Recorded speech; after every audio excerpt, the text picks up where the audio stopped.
High বন্ধুরা, আমি আবার চলে এসেছি আমার পরের ভিডিও নিয়ে। কালকেই আমি আমার ভিডিওতে বলেছিলাম যে এই সদ্যজাত ছোট্ট শিশুটি কিসের, সেটা যারা যারা জানো বা দেখে বুঝতে পারছো আমাকে জানিও। সেই কমেন্টগুলোর মধ্যে অনেকেই খরগোশ বলেছে, সেটা ঠিক, তোমরা এই ভিডিও দেখেই বুঝতে পারছো।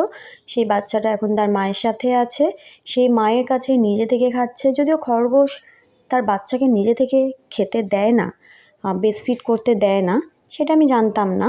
আমি ইউটিউব সার্চ করে দেখে, গুগল সার্চ করে দেখে জানলাম, এবং আমার যে রান্না করে সেই রান্নার দিদির পোষা খরগোশ ছিল, সে আমাকে জানালো। তাই জন্য সে আমাকে যেভাবে বললো আমি সেইভাবে খরগোশ মাটিকে ধরলাম, আমার চুলবুলি তাকে ধরলাম। আর এই ছোট্ট বেবিটার নাম দিয়েছে আমার ছেলে বনি। সেই বনি সুন্দর করে তার পেট ভরে খেয়েছে। কালকে যারা যারা কমেন্ট করেছো, খুব সুন্দর সুন্দর কমেন্ট পেয়েছি, খুব ভালো লেগেছে। তার মধ্যে একটা কমেন্ট ছিল সেরা, একজন বলেছে এটা জলহস্তির বাচ্চা। তাকে অসংখ্য ধন্যবাদ এত সুন্দর একটা কমেন্ট করার জন্য। তোমরা সবাই শুভকামনা রেখো আমার এই ছোট্ট বনির জন্য। সবাই ভালো থেকো। ভিডিওটা কেমন লাগলো জানিও, আর লাইক করো। টাটা।